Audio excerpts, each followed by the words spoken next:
ഛത്തീസ്ഗഡിൽ നിസ്സാരമായ കാരണം പോലും ഇല്ലാതെ 2 സിസ്റ്റേഴ്സിനെ പോലീസ് അറസ്റ്റ് ചെയ്ത് റിമാൻഡ് ചെയ്തിരിക്കുകയാണ്. അതിലൊരു സിസ്റ്ററുടെ വീട്ടിലാണ് ഞങ്ങളവരുടെ മാതാപിതാക്കളെ, പ്രായമായ മാതാപിതാക്കളെ കാണാൻ വേണ്ടി. കുടുംബാംഗങ്ങൾ മുഴുവൻ വലിയ ഉത്കണ്ഠയിലാണ്. ഒരു കാരണവുമില്ല, ജാമ്യമില്ലാത്ത കേസെടുത്ത് അറസ്റ്റ് ചെയ്തിരിക്കുകയാണ്. ഇത് രാജ്യത്തുടനീളം നടക്കുന്ന സംഭവങ്ങളാണ്. നിരന്തരം വൈദികരും കന്യാസിമാരും പീഡിപ്പിക്കപ്പെടുകയാണ് രാജ്യത്തുടനീളം. പ്രത്യേകിച്ച് ബി.ജെ.പി. ഭരിക്കുന്ന സംസ്ഥാനങ്ങളിലെല്ലാം ഇത് ആവർത്തിക്കപ്പെടുകയാണ്.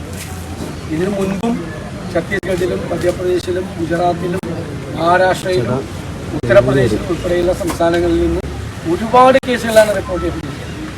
അവർക്കിപ്പോൾ അവരുടെ ഔദ്യോഗിക സഭാ വസ്ത്രം ധരിച്ചുകൊണ്ട് യാത്ര ചെയ്യാൻ പോലും പറ്റാത്ത സ്ഥിതിയിലേക്കാണ്.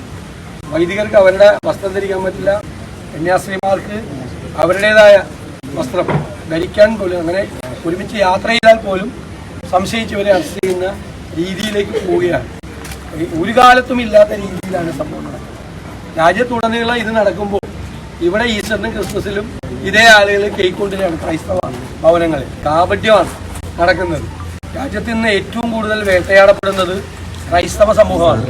ക്രിസ്മസ് ആരാധനാക്രമങ്ങൾ പോലും തടസ്സപ്പെടുത്തുകയാണ്.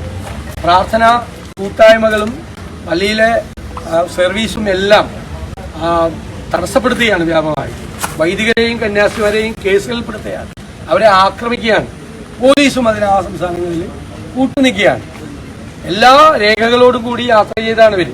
ആ രേഖകളൊന്നും നോക്കാൻ തയ്യാറാകാതെ ഒരു ടി ബജറംഗ് പ്രവർത്തകരെ വിളിച്ചു വരുത്തി. പോലീസാണെങ്കിൽ ആ ഡോക്യുമെന്റ് നോക്കി വിട്ടാലേ. ഒരാൾക്കൂട്ടം ഉണ്ടാക്കി, ബഹളം ഉണ്ടാക്കി 2 കന്യാസ്ത്രീമാരെ ഒരു കാര്യമില്ലാതെ അറസ്റ്റ് ചെയ്ത് ജയിലിലാക്കിയിരിക്കുന്നതാണ്. അതിശക്തമായ പ്രതിഷേധം പ്രകടിപ്പിക്കും. അവരെ അവിടെ നിന്ന് ജയിലിൽ നിന്ന് മോചിപ്പിക്കാൻ വേണ്ടിയിട്ടുള്ള എല്ലാ ശ്രമങ്ങളും സഭയും എല്ലാവരും, ജനപ്രതിനിധികളായിട്ടുള്ള എല്ലാവരും ചേർന്ന് നടത്തിയാണ്. എത്രയും പെട്ടെന്ന് അവരെ മോചിപ്പിക്കണമെന്നാണ് നമ്മൾ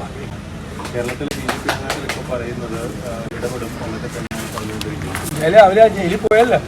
എത്രയോ സംഭവമായി. ഇത് ഒറ്റപ്പെട്ട ഒരു സംഭവമല്ല. ഒറ്റപ്പെട്ട ഒരു സംഭവം ഏതെങ്കിലും നാടിന്റെ ഏതെങ്കിലും ഒരു മൂലയിൽ നടന്നാൽ മനസ്സിലാവും നമുക്ക്. നിരന്തരമായി സംഭവങ്ങളാണ് ആവർത്തിക്കപ്പെടുന്നത്. നമ്മൾ പാർലമെന്റിലെല്ലാം ഉന്നയിച്ചു.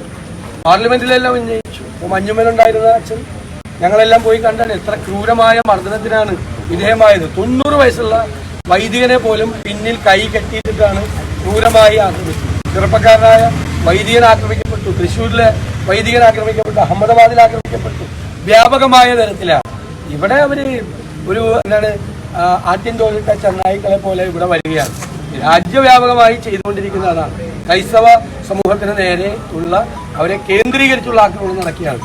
ആസാമിലാണെങ്കിൽ അവരുടെ സ്കൂളുകളിൽ നിന്ന് മുഴുവൻ അവരുടെ പുണ്യവാളന്മാരുടെയും മാതാവിൻ്റെയൊക്കെ സ്റ്റാച്യുവും ചിത്രങ്ങളും മാറ്റണം എന്ന് പറഞ്ഞ് ആവശ്യപ്പെട്ടുകൊണ്ട് സ്കൂളുകൾക്കൊക്കെ നോട്ടീസ് കൊടുത്തിരിക്കുകയാണ് എല്ലാ സ്ഥലങ്ങളിലും.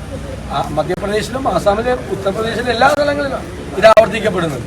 അതിനെതിരായിട്ടുള്ള അതിശക്തമായ പ്രതിഷേധം രാജ്യത്തുടനീളം ഉണ്ടാവും. ഇത് ആളുകളെ തമ്മിൽ ഭിന്നിപ്പിച്ച് ശത്രുക്കളാക്കി അതിൽ നിന്ന് മുതലെടുപ്പ് നടത്താൻ വേണ്ടി നോക്കുക.